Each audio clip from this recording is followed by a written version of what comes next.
Tapi ini memang warisan ini terus diwariskan ke generasi muda. Jangan-jangan nanti generasi muda udah nggak bisa nyongket lagi, Pak Wali. Sebenarnya keikutsertaan saya ini hanya ingin membantu teman-teman supaya dapat kursi. Awalnya begitu, Pak. Awalnya begitu ya. Tapi Dan nanti setelah masa tugas ini selesai tahun depan, ya, apa yang ingin Pak Wali lakukan? Balik lagi jadi pengusaha? Atau?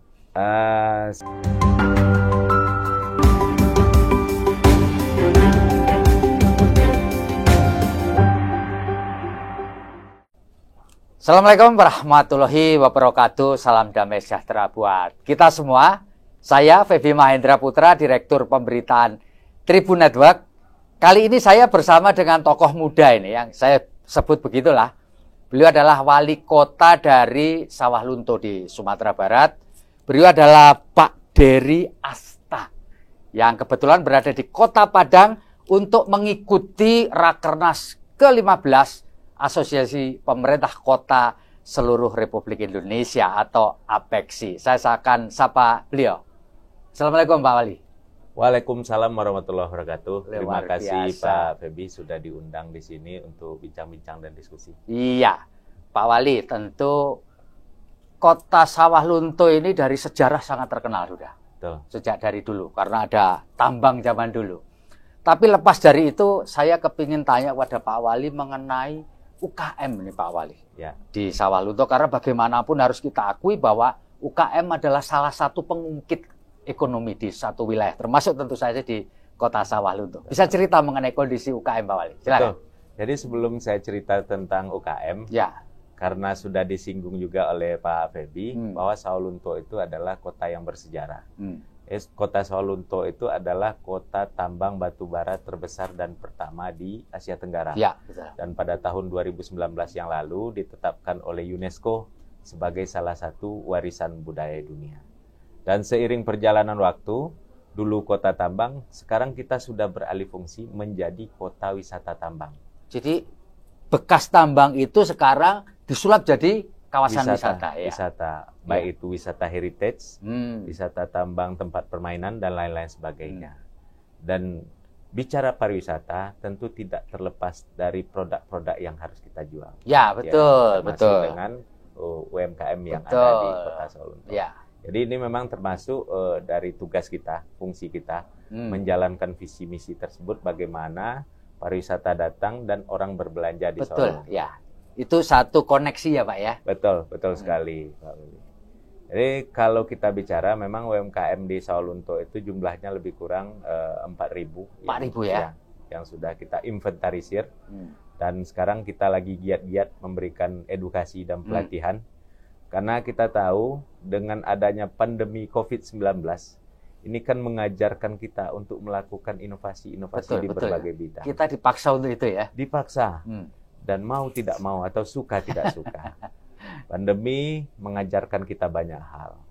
Dulunya kita bertransaksi secara manual, sekarang bertransaksi secara elektronik. Dulu kita menjual dengan head to head, berhadapan, sekarang bisa dengan memanfaatkan era teknologi digital. Dan itu sudah kita mulai di Sawah Lunto. Ya. Memberikan edukasi dan pelatihan terhadap UMKM yang ada di Kota Sawah Lunto.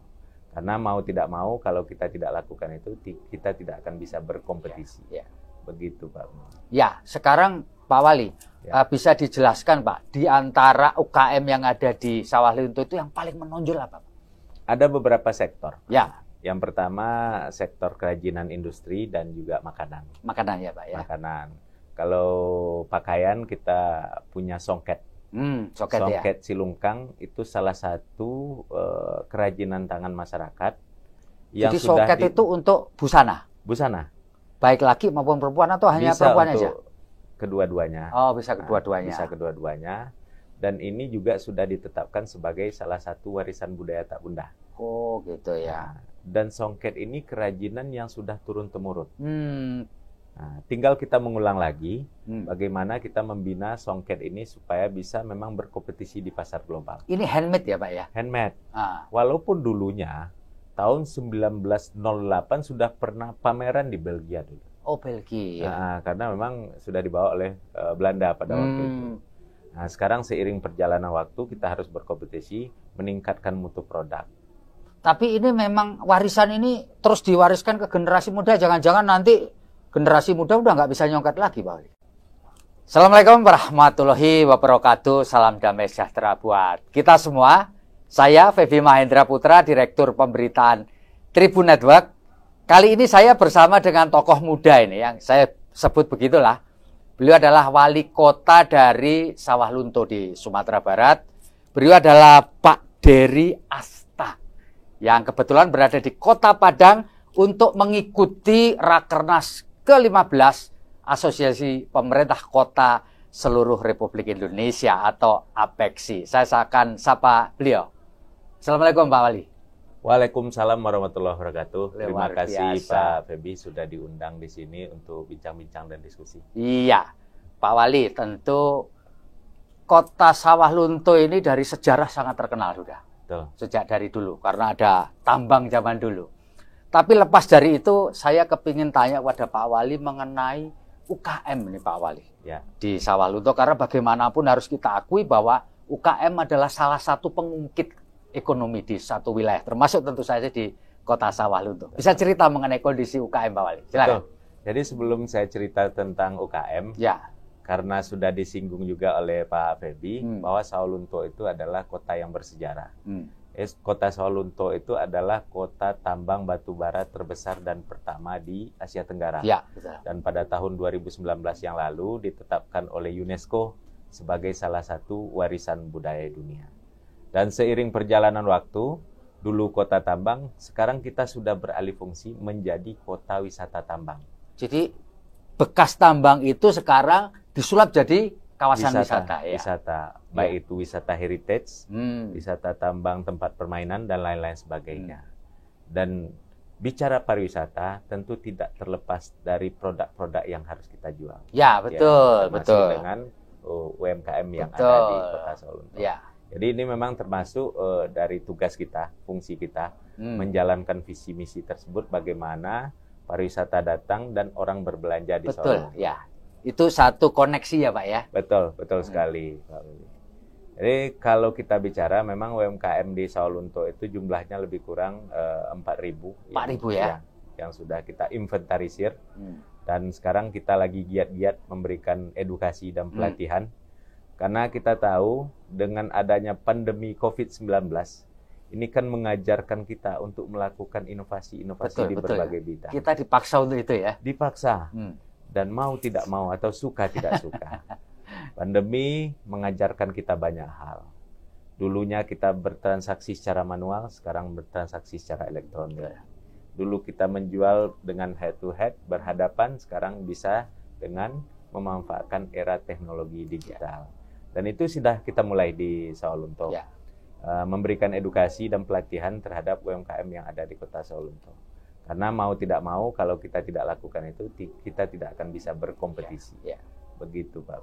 Ya, sekarang Pak Wali, bisa dijelaskan Pak, di antara UKM yang ada di Sawah Lunto itu yang paling menonjol apa Pak? Ada beberapa sektor. Ya. Yang pertama, sektor kerajinan industri dan juga makanan. Makanan ya Pak ya? Makanan. Kalau pakaian, kita punya songket. Songket Silungkang itu salah satu kerajinan tangan masyarakat. Jadi songket itu untuk busana? Busana. Baik laki maupun perempuan atau hanya bisa perempuan untuk aja? Kedua-duanya. Oh, bisa kedua-duanya. Bisa kedua-duanya. Dan ini juga sudah ditetapkan sebagai salah satu warisan budaya tak benda. Oh, gitu ya. Dan songket ini kerajinan yang sudah turun-temurun. Nah, tinggal kita mengulang lagi bagaimana kita membina songket ini supaya bisa memang berkompetisi di pasar global. Ini handmade ya Pak ya? Handmade. Walaupun dulunya tahun 1908 sudah pernah pameran di Belgia dulu. Oh, Belgia. Nah, karena memang sudah dibawa oleh Belanda pada waktu itu. Nah, sekarang seiring perjalanan waktu kita harus berkompetisi meningkatkan mutu produk. Tapi ini memang warisan ini terus diwariskan ke generasi muda. Jangan-jangan nanti generasi muda udah nggak bisa nyongkat lagi, Pak? Bisa ya? Bisa. Kita banyak mengadakan pelatihan-pelatihan dan kita aktif memberikan peralatan. Oke. Peralatan tenun untuk masyarakat yang benar-benar mau untuk bertenun. Yang dulunya bertenun itu memakai peralatan orang lain, yang disewa dan lain-lain sebagainya. Nah, sekarang sudah bisa memiliki sendiri. Oh, jadi kalau bisa diambil kesimpulan sebenarnya songket sawah lunto itu sudah dikenal sebelum kita merdeka. Betul. Bahkan dibawa ke Eropa di Belgia ya. Betul, betul. Dan betul. sekarang pemerintah Kota Sawah Lunto mencoba untuk melestarikan ini supaya nggak lenyap gitu ya. Betul, betul, betul. Dengan cara pengadaan mesin tenun gitu ya Pak. Ya. Nah, selain tenun songket tadi yang terkenal Pak ya, sudah Ya. sampai ke Eropa, apalagi yang potensi UKM di Sawah Lunto? Tadi disebutkan makanan ya Pak ya. Makanan. Apalagi kira-kira Pak? Kalau untuk makanan kita seperti biasa kita punya rendang. Oh, rendang ya. Dan itu memang Sumatera Barat sekali. Hmm. Dan khusus Sawah Lunto kita punya bumbu pecel Pak. Yang gitu enak ya? sekali. Karena Sawah Lunto itu kota yang agak sedikit berbeda dengan Sumatera Barat secara keseluruhan. Oke. Karena kota Sawah Lunto itu adalah kota heterogen. Ya. Karena dulunya berbagai suku dan kota industri yang sangat maju, Dibawa ke situ berbagai ya? macam suku, ras, budaya dan agama berpadu di sana. Ya. Dan itu adalah contoh kecil Bhinneka Tunggal Ika. Oh, jadi Indonesia mini. Indonesia mini. Dan kenapa ada bumbu pecel di sana? Memang saudara-saudara kita yang di Jawa yang membuat pecel. Oh, yang bawa orang Jawa waktu itu ya. Dan enak sekali, termasuk budayanya. Di Sawah Lunto ada wayang, ada reog, semuanya lengkap. Oke, jadi budaya-budaya dari luar Sumbar Ya. ikut di sana, terutama dari Jawa ya. Betul, Pak Wali, betul. Jadi memang bumbu pecel ini kita kemas Ya, sehingga berstandar baik ya. dan bisa dijual di kemanapun. Ya. Itu sudah kita lakukan dan kita lakukan pembinaan di berbagai bidang, bagaimana peningkatan mutu, kualitas produksi, kapasitas produksi, Ya. termasuk permodalan. Ya. Ini masalahnya seringkali Mamin itu adalah pada sertifikat halal. Betul. Terutama kalau kita mau bawa ke luar negeri ya. Betul. Dan bagaimana pemerintah kota membantu? Karena memang sekarang kan sertifikat halal tidak lagi ada di MUI ya, tetapi ada di bawah Kementerian Agama ya. Betul. Bagaimana Pak Wali? Betul. Jadi dengan keseriusan dari pemerintah Kota Ya. Sawah Lunto, kita memang banyak melakukan pembinaan dan pelatihan.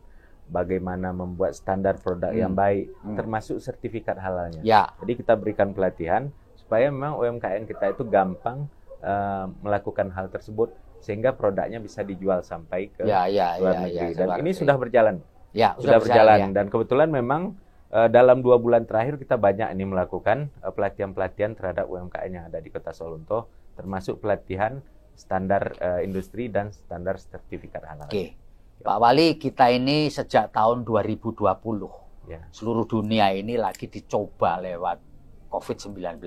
Di tahun 2021 ada namanya varian Delta yang sempat meluluh lantakkan seluruh fasilitas kesehatan kita. Ya. Apakah itu juga dialami oleh Kota Sawah Lunto ketika Delta itu mampir ke negeri ini, lalu kemudian memporak-porandakan dan itu tadi, hampir semua fasilitas kesehatan kita lumpuh. Di Sawah Lunto juga begitu? Hampir sama. Hampir sama ya? Keseluruhan hampir sama. Karena ini kan bencananya dunia ya. Ya. Pak, ya. Cuma kita di Sawah Lunto karena memang jumlah penduduk tidak terlalu besar, kita lebih cepat bisa mereduksi. Jadi totalnya penduduk berapa? Hanya 67.000. 67.000 ya? Ya. Dan kita memang dengan kesadaran kebersamaan masyarakat, tingkat vaksinasi kita termasuk yang tertinggi di Sumatera Barat. Oh, jadi awalnya. tingkat vaksinasi untuk 1 dan 2 Ya. angkanya tertinggi ya? Ya, tertinggi. Dulu pernah tertinggi tingkat Polres Sumatera Barat. Kalau booster, Pak Wali gimana? Booster kita baru di 24%. 24% ya? Nah, tapi ini masih berjalan. Ada kendala Pak Wali ketika kita berusaha untuk meyakinkan masyarakat bahwa vaksin ini aman, halal, dan nggak menimbulkan efek. Ada kendala nggak di Kota Sawah Lunto waktu itu? Pasti ada kendala. Apa itu Pak Wali kendala ini? Yang pertama mindset ya. Oke. Masyarakat kita, dia lebih dulu menerima informasi di media sosial yang informasinya bersifat hoax. Oh, yang aneh-aneh gitu. Yang aneh-aneh gitu. Jadi ini sudah tertanam. Tapi kita memang bekerja sama dengan semua pihak ya. Ya. Stakeholder yang ada di Kota Sawah Lunto, Ya. baik itu TNI, Polri, kemudian kita juga memberdayakan Majelis Ulama Indonesia yang ada di Kota Sawah Lunto. Ya. Memberi informasi dan pengertian pada masyarakat bahwa tugas kita pemerintah adalah melindungi masyarakat. Dan ini adalah sesuatu yang sudah diperbolehkan secara akidah. Tapi secara sebelumnya sempat ada resistensi, ada. Betul. Karena kemakan berita-berita di sosial media ya. Betul. Nggak mau divaksin gitu ya. Kita mulai dengan melakukan bagaimana vaksin ini berjalan dengan baik, kita memberikan bantuan, sembako dan lain-lain sebagainya. Memulainya dengan seperti itu. Iya. Nah sekarang ini dulu beberapa tempat kan ketika ada COVID-19 pertumbuhan ekonominya kan sempat minus nih. Ya. Kalau di kota Sawalunto sempat minus nggak? Hampir sama ya. Hampir sama. Apalagi kita di Sawalunto itu sebagai salah satu daerah tujuan wisata. Nah, daerah wisata ini, pariwisata ini adalah salah satu sektor yang paling hancur terdampak ya. Ya betul. Jadi tiarap betul. Tiarap betul. Nah, sebenarnya kan dengan adanya penetapan warisan budaya dunia, ya, itu menjadi daftar kunjungan turis sebenarnya Sawalunto. Ya.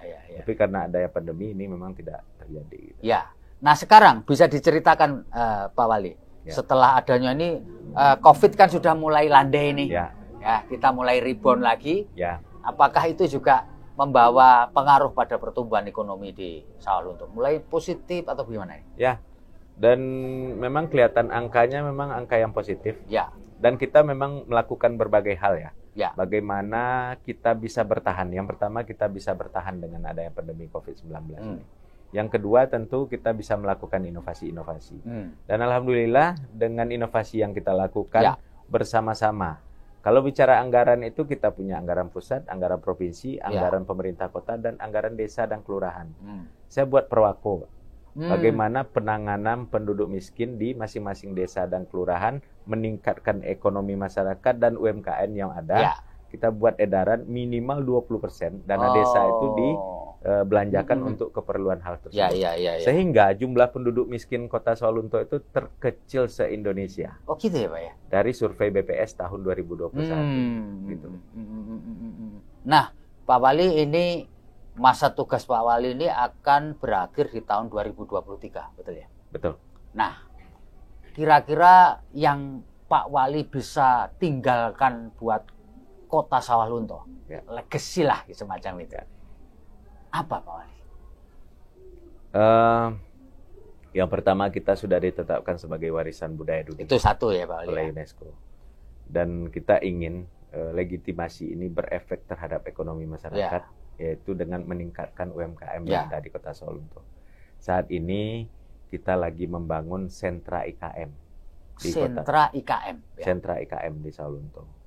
Ini dengan peralatan yang cukup, fasilitas yang cukup, mulai dari rumah produksi, dan mulai sebenarnya awalnya dari pembinaan, edukasi, rumah produksi, kemudian tempat bersosialisasi, tempat pertemuan, edukasi, dan juga tempat pameran.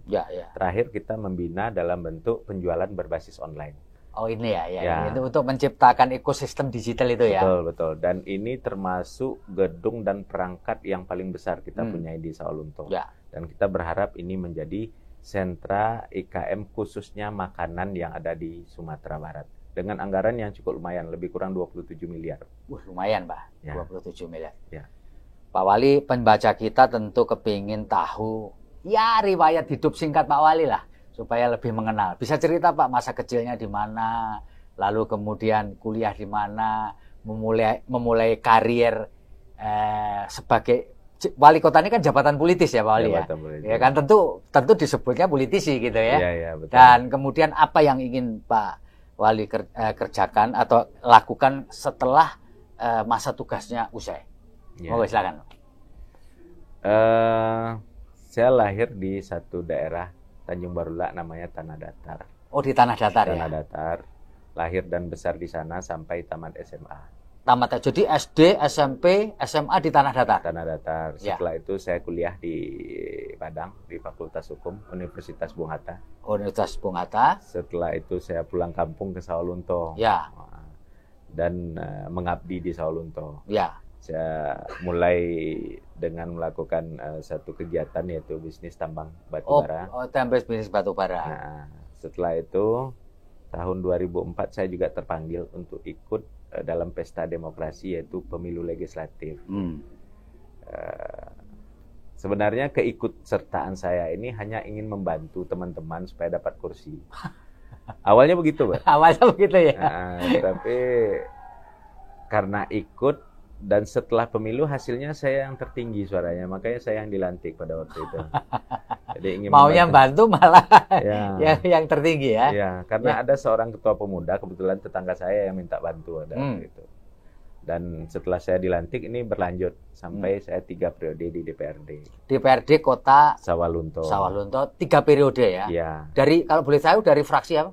Fraksi Partai Amanat Nasional. Oh, Partai PAN ya. Dan kenapa kami masuk Partai Amanat Nasional ini juga waktu kuliah di Universitas Bung Hatta tahun 98. Ya.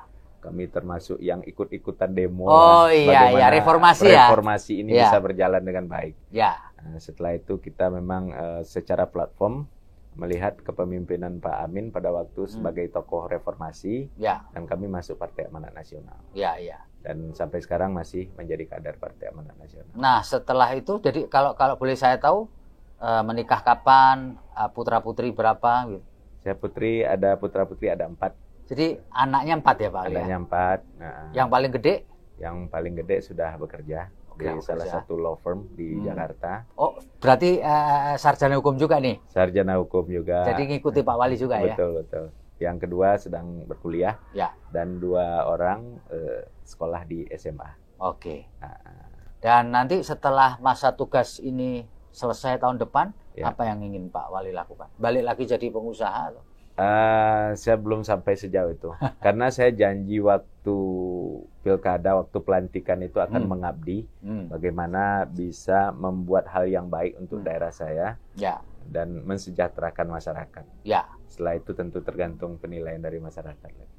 Apakah nanti perlu lanjut atau tidak itu soal nanti ya Pak soal ya? Nanti lah. Jadi masih terlalu dini untuk diomongin sekarang gitu ya? Betul Pak Bebi. Yang penting kerja aja dulu ya? Kerja aja dulu ya. Tergantung masyarakat nanti kalau memang puas terhadap kerja Pak Dery Asta ya oke, ya kan gitu ya. Jadi nanti kita ikuti perkembangannya ya Pak Wali. Betul. Baik, terima kasih para Tribuners.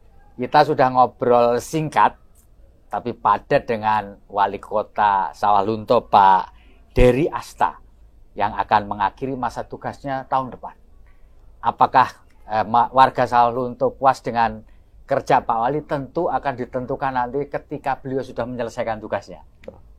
Demikian, salam sehat Pak untuk Pak Wali. Terima kasih atas mampir di booth kami untuk ngobrol, dan kami berharap Pak Wali bisa hadir di acara kami nanti tanggal 10 untuk menceritakan lebih luas lagi mengenai Kota Sawalunto. Saya Febi Mahendra Putra, Direktur Pemberitaan Tribun Network, pamit undur diri. Assalamualaikum warahmatullahi wabarakatuh. Salam damai sejahtera buat kita semua. Om Santi Santi Om, Namo Buddhaya, dan salam kebajikan. Dan sekali lagi, jangan lupa bahagia. Terima kasih sudah nonton. Jangan lupa like, subscribe, dan share ya.